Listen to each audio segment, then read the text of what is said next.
पहला पाठ ईसायाह अध्याय 52 पद संख्या 7 से 10 तक, जो शांति घोषित करता है, सुसमाचार सुनाता है, कल्याण का संदेश लाता और सियोन से कहता है, तेरा ईश्वर राज्य करता है। इस प्रकार शुभ संदेश सुनाने वाले के चरण पर्वतों पर कितने रमणीय हैं। यरूशलेम तेरे पहरेदार एक साथ ऊंचे स्वर से आनंद के गीत गाते हैं। वे अपनी आंखों से देख रहे हैं कि प्रभु ईश्वर सियोन की ओर वापस आ रहा है। यरूशलेम के खंडहर आनंद विभोर होकर जयकार करें। प्रभु ईश्वर अपनी प्रजा को सांत्वना देता और यरूशलेम का उद्धार करता है। प्रभु ईश्वर ने समस्त राष्ट्रों के देखते देखते अपना पावन सामर्थ्य प्रदर्शित किया है। पृथ्वी के कोने कोने में हमारे ईश्वर का मुक्ति विधान प्रकट हुआ है। यह प्रभु की वाणी है। ईश्वर को धन्यवाद। दूसरा पाठ इब्रानियों अध्याय 1 पद संख्या 1 से 6 तक। प्राचीन काल में ईश्वर बारंबार और विविध रूपों में हमारे पुरखों से नबियों द्वारा बोला था। अब अंत में वह हमसे पुत्र द्वारा बोला है। उसने उस पुत्र के द्वारा समस्त विश्व की सृष्टि की और उसी को सब कुछ का उत्तराधिकारी नियुक्त किया है। ईश्वर ने कभी किसी स्वर्गदूत से यह कहा, तुम मेरे पुत्र हो, आज मैंने तुम्हें उत्पन्न किया है और मैं उसके लिए पिता बन जाऊंगा और वह मेरा पुत्र होगा। फिर वह अपने पहलौठे को संसार के सामने प्रस्तुत करते हुए कहता है, ईश्वर के सभी स्वर्गदूत उसकी आराधना करें। यह प्रभु की वाणी है। ईश्वर को धन्यवाद। सुसमाचार यूहन्ना अध्याय 1 पद संख्या 1 से 18 तक। आदि में शब्द था, शब्द ईश्वर के साथ था और शब्द ईश्वर था। वह आदि में ईश्वर के साथ था। उसके द्वारा सब कुछ उत्पन्न हुआ और उसके बिना कुछ भी उत्पन्न नहीं हुआ। उसमें जीवन था और वह जीवन मनुष्यों की ज्योति था। वह ज्योति अंधकार में चमकती रहती है, अंधकार ने उसे नहीं बुझाया। ईश्वर को भेजा हुआ यूहन्ना नामक मनुष्य प्रकट हुआ।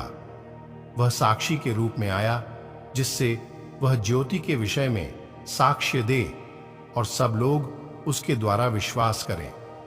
वह स्वयं ज्योति नहीं था, उसे ज्योति के विषय में साक्ष्य देना था। शब्द वह सच्च ज्योति था जो प्रत्येक मनुष्य का अंधकार दूर करती है। वह संसार में आ रहा था, वह संसार में था, संसार उसके द्वारा उत्पन्न हुआ, किंतु संसार ने उसे नहीं पहचाना। वह अपने यहां आया और उसके अपने लोगों ने उसे नहीं अपनाया। जितनों ने उसे अपनाया और जो उसके नाम में विश्वास करते हैं, उन सबको उसने ईश्वर की संतति बनने का अधिकार दिया। वे न तो रक्त से, न शरीर की वासना से और न मनुष्य की इच्छा से, बल्कि ईश्वर से उत्पन्न हुए हैं।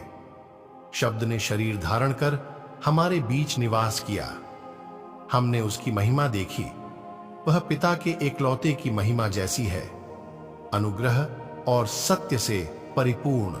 यूहन्ना ने पुकार पुकार कर उनके विषय में यह साक्ष्य दिया, यह वही हैं जिनके विषय में मैंने कहा, जो मेरे बाद आने वाले हैं वह मुझसे बढ़कर हैं, क्योंकि वह मुझसे पहले विद्यमान थे। उनकी परिपूर्णता से हम सबको अनुग्रह पर अनुग्रह मिला है। संहिता तो मूसा द्वारा दी गई है, किंतु अनुग्रह और सत्य ईसा मसीह द्वारा मिला है। किसी ने कभी ईश्वर को नहीं देखा।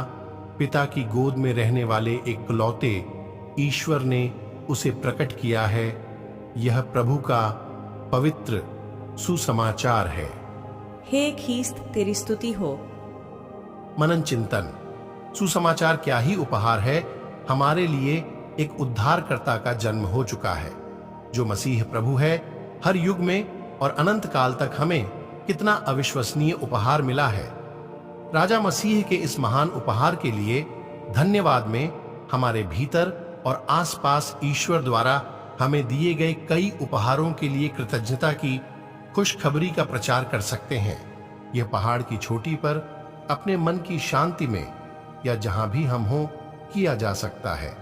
जैसे जैसे हम पुराने और नए नियम के माध्यम से यीशु, उनकी मां मरियम, जोसेफ, प्रेरितों और अनगिनत अन्य लोगों की यात्रा का अनुसरण करते हैं, हमारा जीवन प्रतिदिन समृद्ध होता जाता है। जब हम परमेश्वर का वचन प्राप्त करते हैं तो सुसमाचार हमारे अंदर जीवंत हो उठता है। शांत और सौम्य तरीकों से हम उद्घोषणा कर सकते हैं, सर्वोच्च और पृथ्वी पर ईश्वर की महिमा, महिलाओं, पुरुषों और सद्भावना वाले बच्चों को शांति। आप सभी को हैप्पी क्रिसमस। आप सभी खुशी खुशी पर्व मनाइए। बालक यीशु की कृपा आप सभी पर बनी रहे। आइए तब हम सभी आज के वचन पर मनन चिंतन करें। आप सभी को परमेश्वर आशीष प्रदान करे। आमीन।